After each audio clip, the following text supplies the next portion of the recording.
down this road towards global mobility system, a sustainable global mobility system. I'm going to invite the next panel up, and let me ask Paul Simons from the IEA to take over. Thank you. Do I sit on the side? Wherever you want.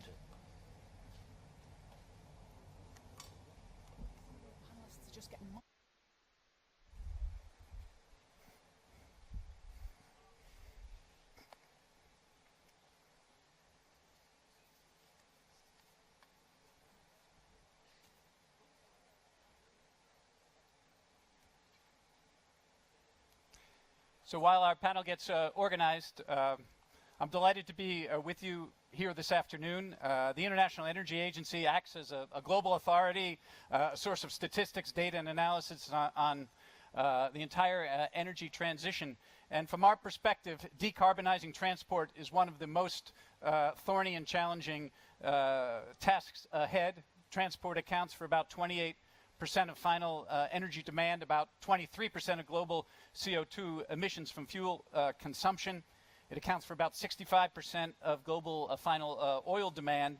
And taking a look at decarbonization, we focused both on electric vehicles more broadly through our participation in the electric vehicles initiative run by the Clean Energy Ministerial, but we've also taken a very close look lately at trucking, because trucking is particularly hard nut to crack. What are we going to require in general? We'll require a change in the nature and the structure of transport demand. First of all, some tremendous improvements in efficiency as well as logistics. And finally, rapid transitions in the actual energy mix that's used to move people and goods. So, and as I mentioned before, we're doing fairly well on electric vehicles, up to a stock of light passenger vehicles, up to a stock of about 2 million vehicles this year. A lot of political support, especially in Europe, as well as in China and India. But decarbonizing these long-distance transition modes are really the tough ones. Aviation, heavy-duty trucking, busing, and shipping. And that's why we have such a distinguished panel with us today. Matt, Paulus, and Karen. And with no further ado, I will turn it over to Matt, the Secretary of the California Environmental Protection Agency, for some brief opening remarks. Matt? Well, thank you. I appreciate the opportunity to be here and talk to you a little bit about what's going on in California right now. I'll just say that as California looks at climate change and how we can respond to climate change and reduce greenhouse gas emissions in California, we understand that the transport sector is really the area that we need to focus. Up to about 40% of California's greenhouse gas emissions come out of the transportation system. And so we know that we need to make fundamental changes in that in transportation in California. Part of that is zero-emission vehicles, and was mentioned, we've got ambitious policies in California. We want 1.5 million zero-emission vehicles on the roads in California by 2025. Frankly, since 2011, we've surpassed I think about 325,000 sales of zero-emission vehicles or plug-in hybrids. So we feel like we're making progress in zero-emission vehicles, but we know there's an awful lot more to do. We need to provide the infrastructure for zero-emission vehicles, and by that I mean electric vehicles, but also the fuel cell vehicles that are out on the road today. So we are providing the infrastructure. We're also providing financial incentives to consumers to buy those cars. We're funding those programs out of our cap and trade program. So we're working on light-duty vehicles and doing what we can to promote zero-emission vehicles and their use in California. But we're also working on the freight sector as well. Freight also adds, and goods movement adds significantly to greenhouse gas emissions, and we need to clean up that freight sector. And so our goal is to reduce emissions by at least 25% in the freight sector by 2025.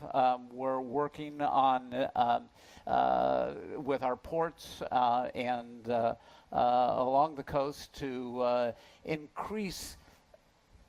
increase the use of electric vehicles in the ports and goods movement in the ports as well. So it's something that we know is vital to the state. It's something that we know we need to focus on in order to deal with our greenhouse gas emissions. We also need to just improve, I think, public transportation as well. And so we're working on promoting high-speed rail in California as a cleaner option to transportation. And so there are just a variety of approaches that we're taking to deal with promoting sustainable transportation in the state. And as the rest of the afternoon goes on, we can talk a little bit more about the specifics. Thanks a lot, Matt. Let's turn now to Paulus, who's been a real pioneer in the biofuels industry in Indonesia, making contributions there to decarbonization, in particular of the trucking sector. Paulus, would you like to give us a little introduction? Yeah, thank you. So actually, in Indonesia, we started to have research for the biofuels in the 1980s. But at the time, our aim is to have the energy security time. But after the 2005, the government is so serious to have a large program to plan the Jatropa, to have the biodiesel at the time. And then we started with some industries over there, and we started to produce the bioethanol and biodiesel at the time. So the aim, it is, of course, first, energy security. Then the poverty alleviation, then of course to reducing the greenhouse gas emission. So since then, and then we as an industry form the association. It is this association together with government working together to set up everything, the regulation and also the standard. And then now after the 10 years, right? We using 20% mandatory. Maybe we are one of the ambitious country in the world using B20 in our countries. But it is implemented now since 2015, end of 2015. Now today we are using, last year we were using 3 million kiloliter of biodiesels and throughout Indonesia, and 20% B20, and then it was reducing about 8.8 million CO2 ton, CO2 equivalent. It means 15% reducing the emission, actually, CO2. But of course, the challenge is a lot, right? About technically how to match with the requirement from the automotive industry, of course, with the price. As you know that we have a problem with the price, since the biodiesel's price now is higher than the fossil fuel price. But the government and the private sector set up what's so-called a palm oil fund to support this program, and then now it's worked well today. And then what is happened in Indonesia regarding the poverty alleviation, and this program, including the farmer, small farmer, is about 290,000 people involved in this business, and also in the upstream. In the downstream, thousand and thousand involved in this activity. And also, the income of the farmer also increased. In 1 year, the income become double. So it is really great to know that we also targeting same as like the UN SDG, that we have to increase the farmer income. And what next? So our program is in the 2020, we try to have B30 in Indonesia, mandatory. So now it's still in the process to make a research and so on, and then we hope it will be reach a B30 in the next. And then also the second generation of the biofuel, such like bioethanol or bioafter, and also other things. And how about we are using no palm oil, even though that the first time we using the Jatropa, but we found out that the Jatropa is not enough, not economy. So we're using palm oil. That is Indonesian produce a lot of palm oil. That we are the first country, the biggest country, production country. And then with the biomass we're talking biomass now. The biomass potential for electricity, it is about 15 giga watt hours in Indonesia. This is the one that we aim to be there, right? I think this is, thank you. Thank you very much, Paula. Now let's turn over to Karen, who has substantial experience again in the heavy freight sector in Canada. Karen? Great, thank you. Thank you, Paul. So I think it's important to frame this challenge because we've talked this morning about, the tremendous progress that's being made in the light-duty passenger car segment, about the, more and more vehicle choice coming online, more and more policy and incentive, and what's really driving that market. But I think it's important to point out that the commercial vehicle market has significant structural and behavioral differences that affect not just the vehicle purchase decision, what vehicles are purchased and why, but the rate at which technology gets deployed within that sector. And I think that is some of the challenge that Paul was alluding to in his opening remarks. So these trucks are designed for application-specific uses. If we think Class 6, Class 7, Class 8, all of these trucks have different duty cycles. They are doing different things. These are vehicles that are purchased to conduct work with the lowest total cost of ownership. So therefore, cost trade-offs are explicitly considered when we talk about an incremental vehicle price or an incremental fuel price or incremental technology. All of these things have serious gating factors on how this technology gets deployed. Fuel economy is the major determining factor in a decision. There's a more rapid vehicle turnover with sophisticated fleets turning over these trucks, in 2 or 3 years. The scale of production is relatively low, therefore it takes some time then to get these cost reductions through high volume production. The chance to do that is a bit more limited.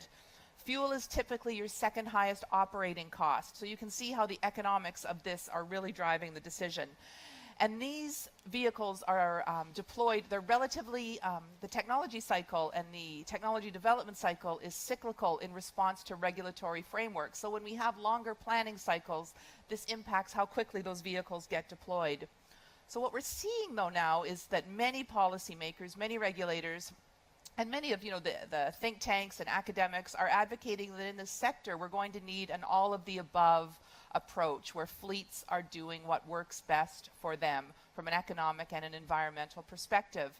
And so while this introduces incredible opportunity, there is some risk and there's some challenge associated with this. So we need to economically displace the energy density of diesel, and we have an industry that's historically innovated in response to regulation, whether that is fuel economy, greenhouse gases, criteria, air pollutants. And we need to start deploying these vehicles in material ways. Large deployments, 2025 is sort of this timeline that we are on. So it's important then that we start introducing the vehicles that are commercially available today. And there's no shortage of exciting, compelling product announcements from a whole range of OEMs, new and traditional, about what mix of fuel and vehicles they see in the future. But when you look at this challenge that we're up against and how quickly we need to start deploying these vehicles, it speaks to the fact that we need to start to accelerate the deployment of what is commercially available today. So Westport Fuel Systems works in natural gas engines and vehicles, also in renewable natural gas as well, which offers even more compelling greenhouse gas emission reductions. And so what we found now, and if in the last 6 weeks in the European market alone, we've seen 3 major OEMs, Volvo, Iveco, and Scania, all launch heavy-duty natural gas engine product above 400 horsepower, so suitable for those Class 8 demanding duty cycles. And Westport's technology, HPDI, has seen this momentum with fleets that have, or with OEMs rather, that have deployed it, and OEMs that we are in discussions with, because it offers a high-efficiency diesel comparative solution. There is no compromise in performance, torque, power, etc., and you still get those greenhouse gas emission reduction benefits. About 20% with renewable natural, or with fossil natural gas rather, and then almost 100% with renewable natural gas. And a lot of these vehicles are being deployed in California as well as part of the leadership that state has shown. But we're seeing now in the European market, with this engine now being made available, that there is an opportunity to deploy these commercially available solutions and start to make progress on these really aggressive targets. Well, thank you very much, Karen. I think we've had three real leaders, global leaders, I would say, in terms of decarbonizing transport. We have one from California looking at more the regulatory and policy side.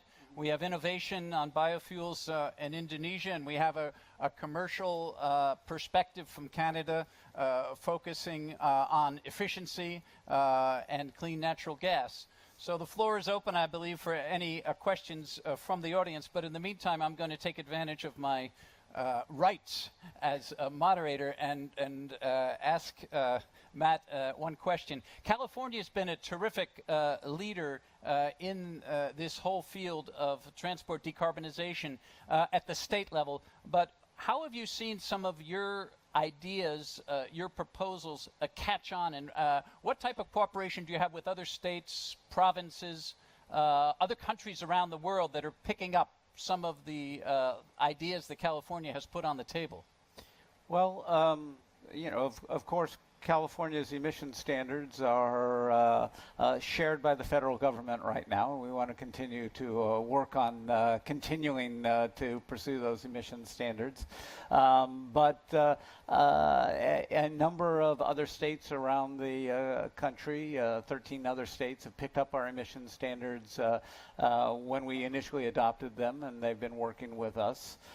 So we're going to continue to try and promote just efficiency in engines generally. But with reference to our movement on zero-emission vehicles, that's something that also we worked on with a number of other states around the United States. The governor has signed an agreement with 8 other governors around the United States. Together, collectively, we're going to try and get 3.3 million zero-emission vehicles on the roads in California by 2025, I think is the target. We've been working in particular with the states of Oregon and Washington, and also the province of British Columbia, to try and come along with a uniform highway for electric vehicles and charging stations all up and down the Pacific coast and the United States, so we can deal with those questions about range anxiety, and so that people can travel safely along the entire coast using zero-emission vehicles.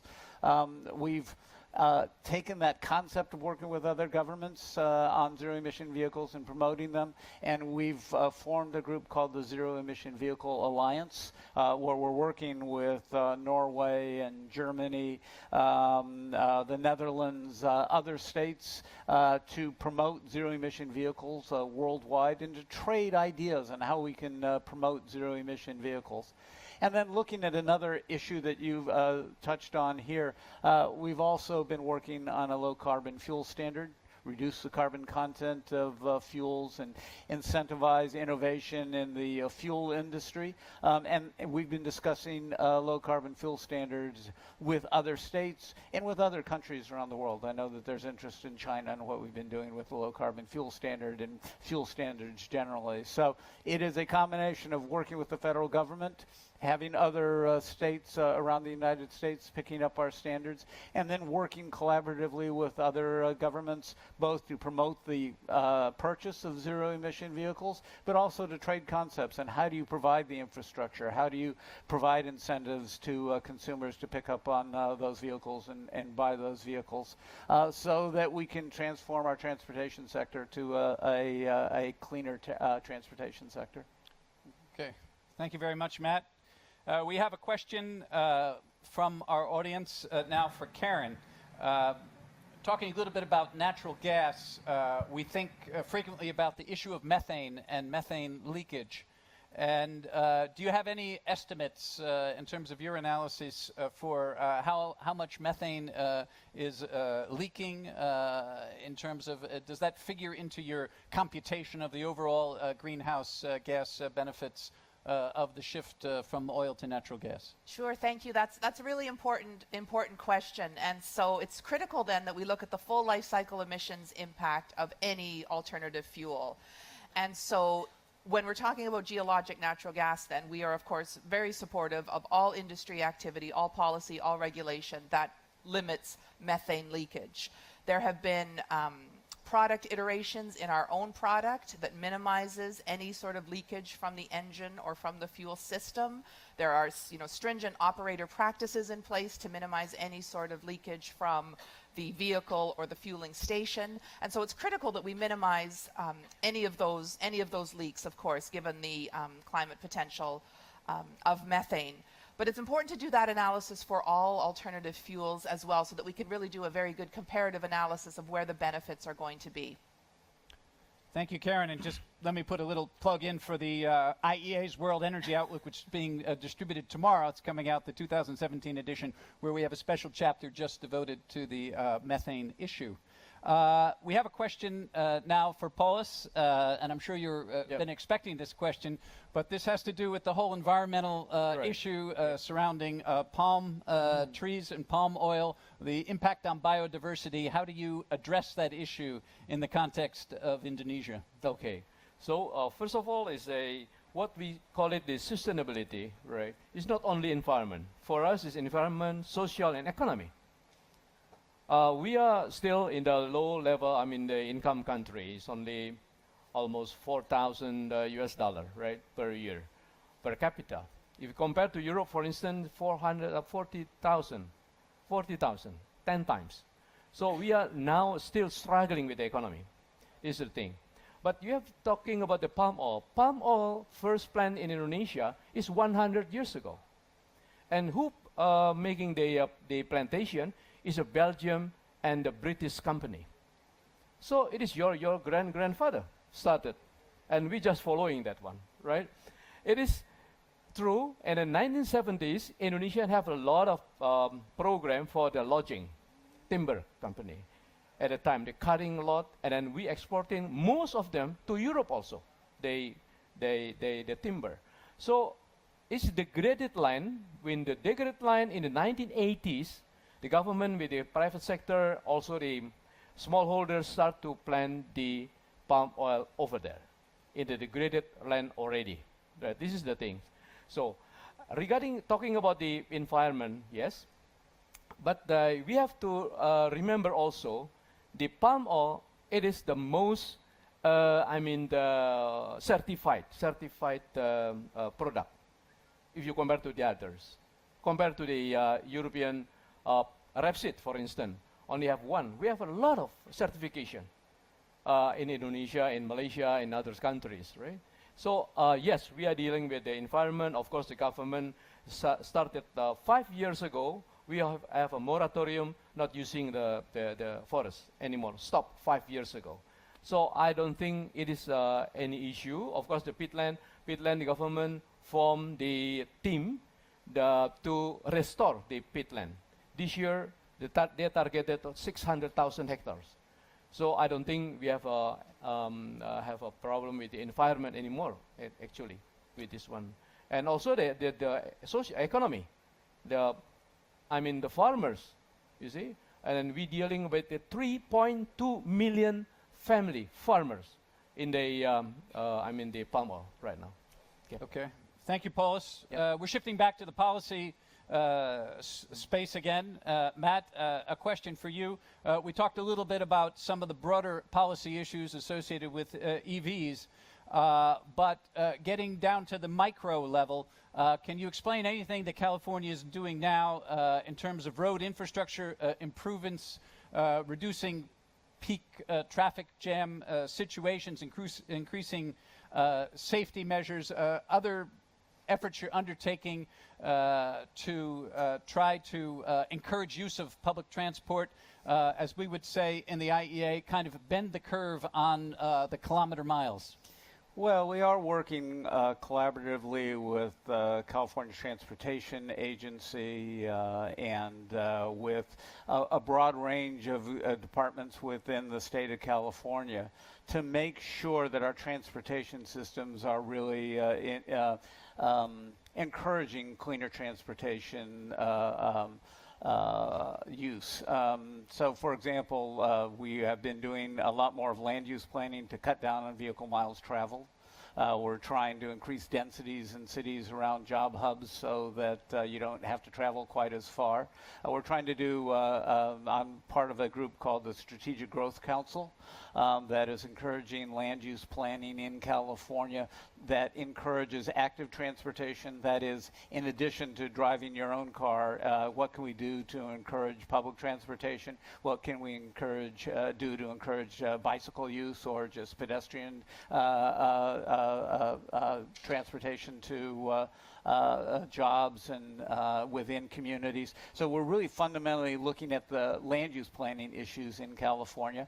And then in addition, we're looking at what we can do in our transportation system to increase the use of EVs, in addition to offering, for example, financial incentives to individuals who buy zero-emission vehicles. They get access to special roadways, or in California, they have access to quicker paths across our bridges. And so there are certain incentives that we're giving to owners of zero-emission vehicles as a way of encouraging people to look at these alternative forms of transportation. So it really is changing your land use planning, changing your roadway systems to accommodate zero-emission vehicles, to emphasize the fact that we want zero-emission vehicles to be used, but also to encourage other forms of transportation. And we're taking money from our cap and trade program, and we're investing in these programs to promote public transportation, clean public transportation, and also alternative modes of transportation, as I said, such as just walking and bicycle use. We've had that discussion with China. We've said China's moving away from the bicycle. No, we want to move back towards the use of bicycles. So, we're going to meet each other in the middle there. So, but there are a variety of ways that you can approach this issue. Thank you, Matt. I think we have time for one final question, which comes from the Energy World magazine. Is it possible to completely decarbonize the transport sector without relying on negative emissions technology in other sectors to balance out any residual emissions? I think I may take a quick crack at that, and then if any others want to take a look at it. This is something that the IEA has looked at very carefully in both our 2-degree scenario and as well as our well below 2-degree scenario.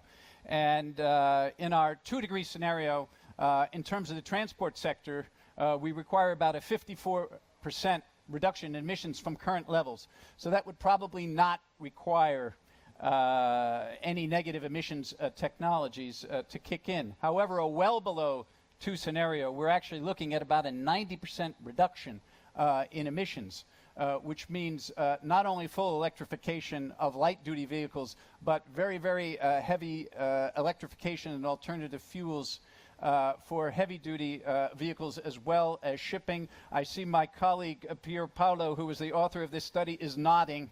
So I must have gotten it more or less right. Thank you, Pier Paolo. So if we're looking at a well below 2, definitely we'll be looking at some type of negative emissions from other parts of the energy system. I don't know if any of our other colleagues want to wade into that very technical issue. I will try. I'd be happy to. And so even if I just think about this from a purely natural gas perspective then, and the ability for these engines and vehicles to run on pure renewable methane from landfills, from dairies, from wastewater sources, the potential is there to get that deep decarbonization. And in fact, I was just flipping through my pages here because the California Air Resources Board has recently certified a fuel pathway from an RNG that is deriving methane for transportation at negative 255 grams per CO2 equivalent per megajoule. So that is an extremely deep low carbon intensity and a fuel pathway that can decarbonize the transportation sector, the heavy duty transportation sector in particular. Well, thank you very much. Thank you all for your attention. It was a terrific panel, innovators, and I think we need to pass this message more broadly around the COP and also when we go back to our respective homes. But thank you very much. Thank you. Thank you. Don't worry, there's no more panels yet. You do have a rest, you do have a chance to eat, but I want to tell you that please could you keep it until 2:15 only, because we're going to be joined by the chair of the the IPCC in person on the platform. He has no slack in his diary. So if you can take sandwiches, coffee and everything else quickly, please. I apologize we're running late, but I think you know the reasons for that. And we will be going live to Antarctica later in the afternoon.